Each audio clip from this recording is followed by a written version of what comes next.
solution on the scale of the climate crisis to solve it too much? No. But let me tell you what's too much for me. Here's what's too much for me.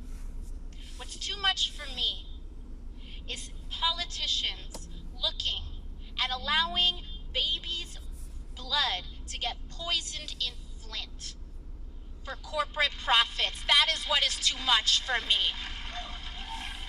What's too much for me?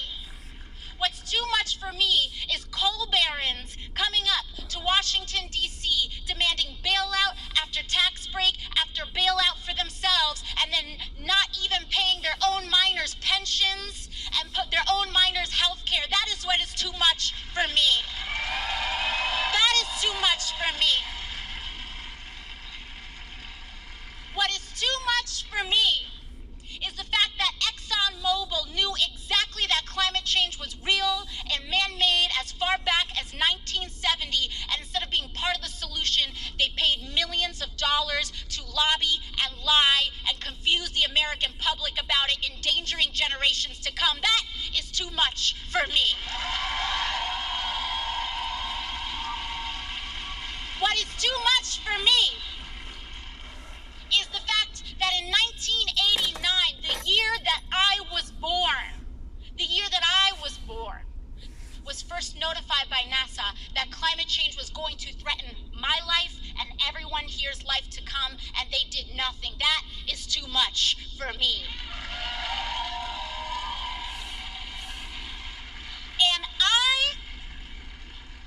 And I will be damned if the same politicians who refused to act then are going to try to come back today and say we need a middle of the road approach to save our lives. That is too much for me.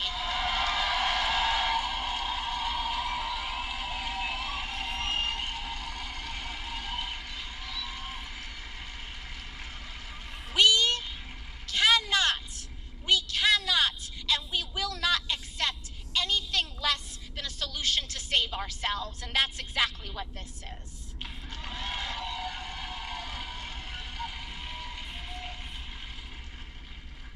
You know, when we talk about the path forward, I wish that as a leader, I could give you comfort about our future. I wish that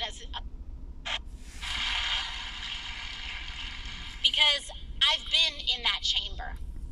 I've been told from people on both sides of the aisle that we need to frack more, that we need to build more pipelines, both sides of the aisle, which is why, but that is why we need you.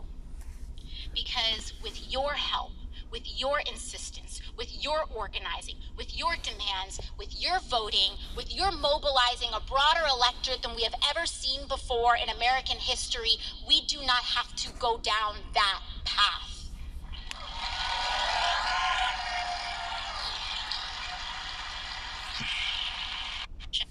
Is too far imbalanced, and I'm here to tell you that all of those things are false.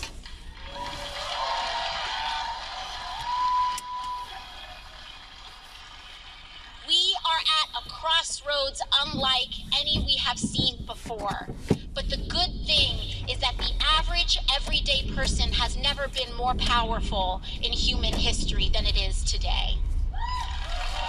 Never been more powerful. Between our abilities to educate ourselves, educate others, the abilities to win over our families, to have these conversations, to register and get people to the polls, to have people organize around issues, to elevate our collective consciousness about our racial nation, targeting, screaming, crying, storytelling about the Green New Deal, is because they know how vulnerable they are. If they didn't, they wouldn't be doing this. If it really was just a silly little fairy tale, then they would have just let it rock.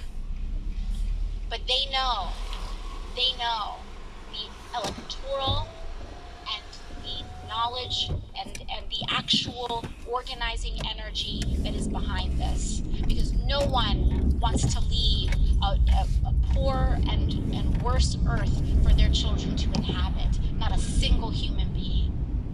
And years of denial and years of abdication of leadership and responsibility, we finally are stepping into that void, taking our future for ourselves, and we will change this country, and we will change the future to be more just.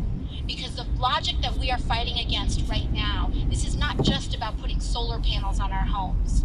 We are fighting against a logic that says poisoning and giving communities cancer is okay if an oil company can post a Q1 profit.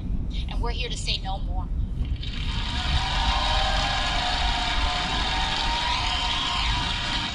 What we are fighting against is a logic that says it is okay to pay someone less than they need to live, and we are here to say no more.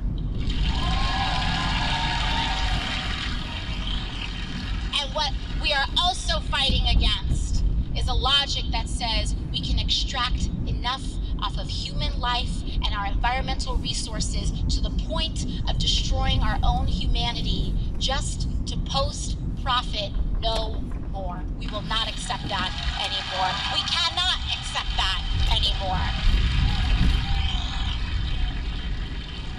So lastly, what I'm here to tell you all is that while I am not here to assuage all of our fears, and while I'm not here to bring you comfort, what I am here to do is point to the possibility of our future. And if we act in that possibility, every day that we act in that possibility, we will have hope. And that is where hope will come from. Hope will come from our ability to act. Hope will come from our small actions every single day. And hope will come from us refusing to settle for less.